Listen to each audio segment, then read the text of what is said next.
A popular high school basketball coach is on paid leave pending a mysterious investigation. Here is what we know this morning. Some parents are accusing Espanola Valley High School coach Richard Martinez of verbally and physically abusing his students. A freshman tells us Martinez slapped her across the face during PE. And several parents, we are told, have gone to the school saying Mr. Martinez yells obscenities and belittles basketball players. Now, Monday, we know the coach was placed on paid leave, but the school will not say why. I can say it's an unfortunate situation, but we're here to support all the students and the community. And I think the community will get stronger because of this. Richard Martinez also has a lot of support in Espanola. Several people are demanding he be reinstated, while others say players are afraid to come forward with complaints because of how popular Mr. Martinez is. Well, 5:33, it is a very sad part of life these days, but school shootings, are happening more and more often. In fact, there were 11 school shootings in the U.S., including one at Roswell's Brindle Middle School last month alone.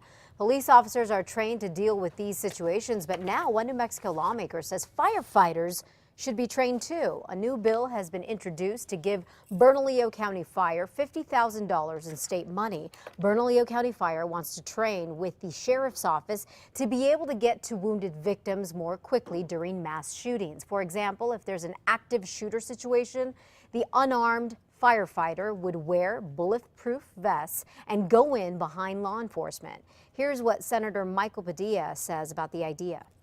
Fire and rescue folks can get on scene while the scene is still active and find individuals, triage them, and actually save lives. We go in as a team and try to save individuals so they're not bleeding to death.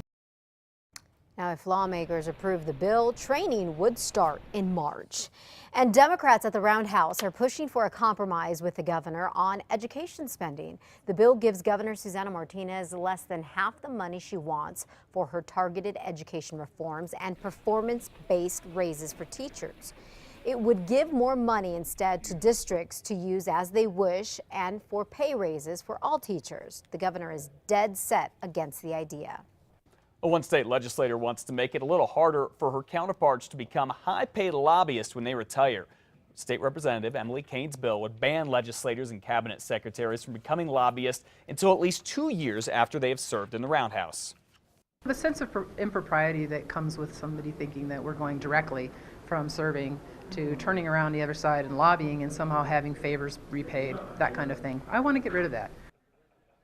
Legislators who violate the ban could be charged with a misdemeanor. At least 31 other states have a similar law. Right now, 2 senators and 1 representative who served less than 2 years ago, actually I should say former senators and representatives, are now registered as lobbyists.